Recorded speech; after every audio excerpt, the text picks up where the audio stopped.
Bienvenue sur Africa 24 dans cette nouvelle édition du Non-Stop Info. Voici les titres de l'actualité. Les résultats provisoires des élections législatives du 10 mars ont été publiés en Guinée-Bissau. Le parti historique PAIGC remporte ses scrutins, mais sans obtenir la majorité absolue au Parlement. Ouverture le 14 mars de la 6e édition du Forum international Afrique Développement au Maroc. Une rencontre qui met à l'honneur la Sierra Leone et qui promeut le développement économique.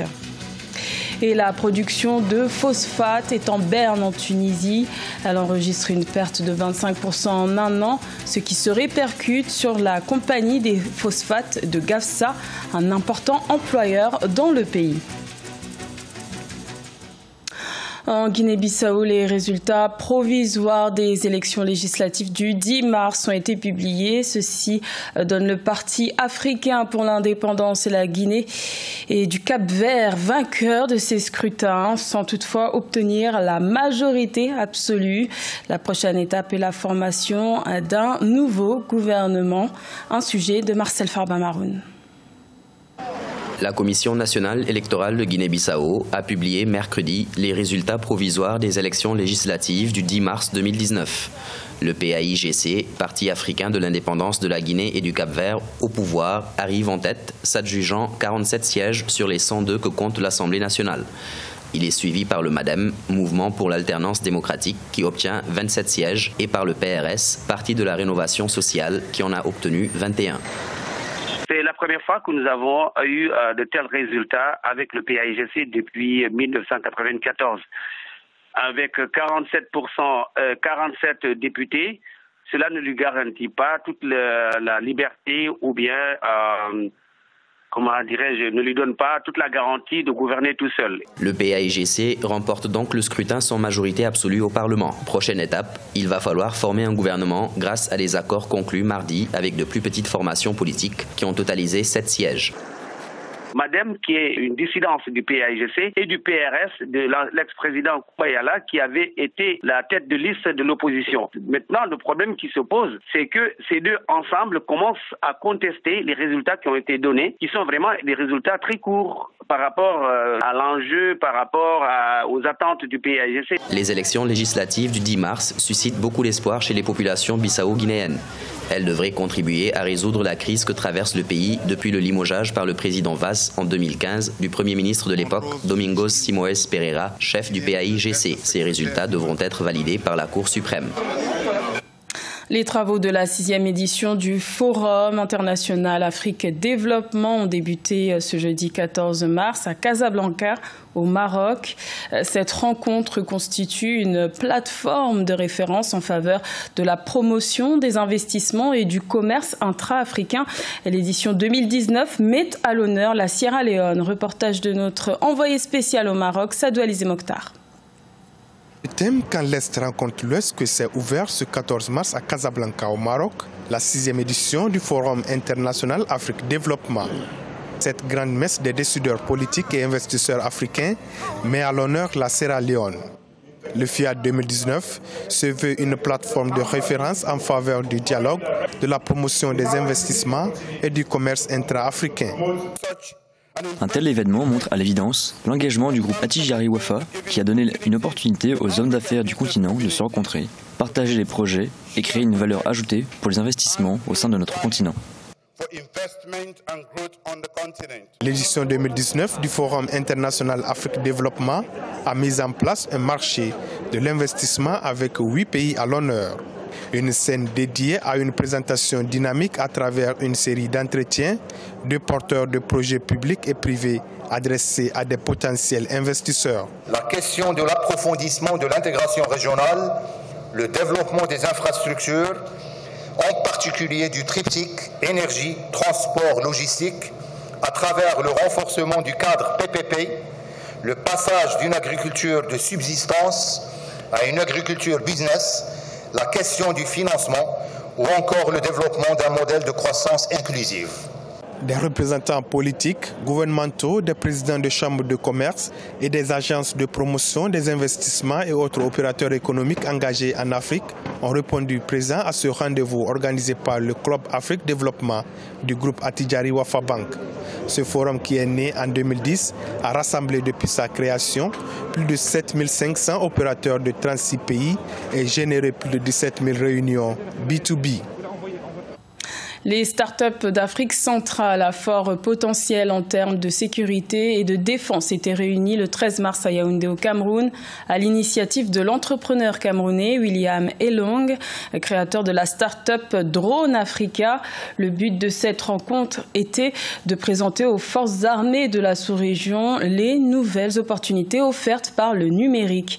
Reportage de notre correspondante Viviane Bauken. Les startups africaines à fort potentiel de défense présentent depuis ce 13 mars 2019 à Yaoundé leurs innovations technologiques en matière de sécurité nationale et de défense, notamment dans la cybersécurité, l'intelligence artificielle et la robotique. Ces projets visent à développer des solutions digitales pour la protection des systèmes de sécurité des armées africaines. Vous savez que l'armée aujourd'hui est connectée. Il y a des systèmes, par exemple des armes qui sont connectées. Il y a des drones. Un cyberpirate peut décider de pirater un drone, de pirater une arme qui va faire une destruction massive.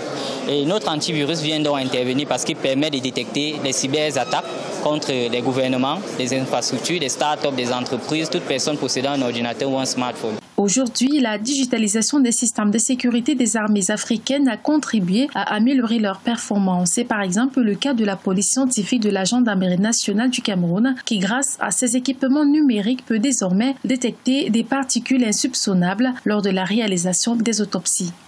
Dans la police technique et scientifique, nous utilisons par exemple une sonde endoscopique qui nous permet de rechercher des éléments, des microparticules dans les zones les plus restreintes.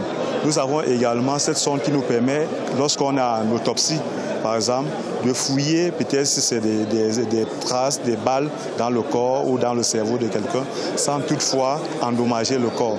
C'est donc fort de ces enjeux du numérique pour la sécurité et la défense que le ministre de la Défense, Joseph Betty Assomo, a annoncé l'accompagnement de l'État en direction de ces start-up à fort potentiel de défense. En Tunisie, l'exportation de phosphate est un secteur clé dans l'économie. Mais depuis quelques années, ce secteur est en berne. En un an, la production de phosphate a diminué de 25%. Une situation qui a des répercussions sur la compagnie des phosphates de Gafsa, une importante société nationale. Un sujet de la rédaction. La compagnie des phosphates de Gafsa, société nationale tunisienne, a perdu sa place de premier exportateur du pays suite à la chute de la production nationale de phosphate de 25% durant l'année 2018. Paradoxalement, depuis 2011, sa courbe de recrutement est ascendante. L'effectif de la CPG n'a cessé de gonfler, atteignant près de 30 000 employés. Mais aujourd'hui, des milliers de travailleurs affirment être payés à rester les bras croisés. Seuls 44% des salariés seraient réellement actifs. Nous sommes ce que les gens appellent des chômeurs et pourtant nous touchons un salaire. Nous ne le voulons pas. Nous voulons travailler et produire. Chaque année, les salaires coûteraient près de 70 millions de dollars à la CPG sur un budget annuel de 180 millions. La baisse de la production de phosphate est donc un coup dur pour la CPG, l'un des plus importants employeurs de la région. Le problème avec la société Gafsa Phosphate est le même que celui de l'industrie minière et de la région de Gafsa dans son ensemble. Il en va de même pour les petites régions de la Tunisie qui n'ont pas bénéficié d'un développement suffisant. Ces lieux sont néanmoins restés négligés et les gens n'avaient pas d'autre choix que de travailler dans la société de phosphate. Le nombre d'employés de la société a grimpé à 27 000, ce qui est plus que l'entreprise ne peut supporter. Les yeux des salariés sont à présent tournés vers le gouvernement pour réformer ce secteur en chute libre. La production de phosphate est passée d'un nombre record de 8,2 millions de tonnes en 2010 à environ 3 millions de tonnes en 2018.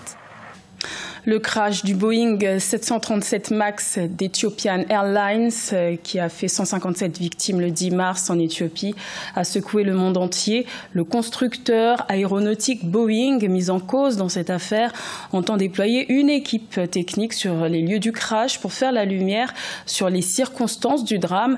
Parallèlement, les boîtes noires retrouvées le 11 mars ont été envoyées en France, où les analyses débutent ce vendredi. Ange Doménio.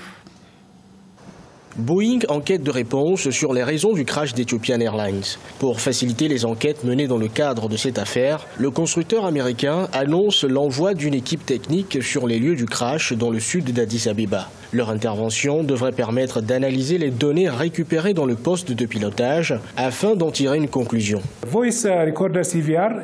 L'enregistreur vocal indique la communication qu'il y avait entre l'équipage du poste de pilotage et le contrôle du trafic aérien à Bole. Comme vous le savez peut-être, le commandant de bord a lancé un appel de détresse pour demander l'autorisation de rentrer à l'aéroport d'Addis Abeba, mais alors qu'il tentait de rentrer, l'accident s'est produit. Les 2 boîtes noires du Boeing d'Ethiopian Airlines ont été retrouvées lundi 11 mars 2019 après le drame qui a coûté la vie à 157 personnes. Selon un communiqué d'Ethiopian Airlines, les données de ces 2 boîtes noires devraient permettre d'établir les causes de l'accident. Les experts de l'aviation s'interrogent sur la fiabilité de cet avion, en particulier sur ses équipements de contrôle de vol. Ils ne doutent pas de la sécurité d'Ethiopian Airlines. Ethiopian Airlines fait partie des plus importants réseaux de compagnies aériennes au monde. Dans le classement Citrax 2018 du cabinet de conseil britannique éponyme, qui établit la liste des 100 meilleures compagnies mondiales, Ethiopian Airlines occupe la 40e place, ce qui en fait la meilleure compagnie du continent en termes de flotte, de chiffre d'affaires et de nombre de passagers. C'était le journal de la rédaction. Merci de l'avoir suivi. L'information continue sur Africa 24.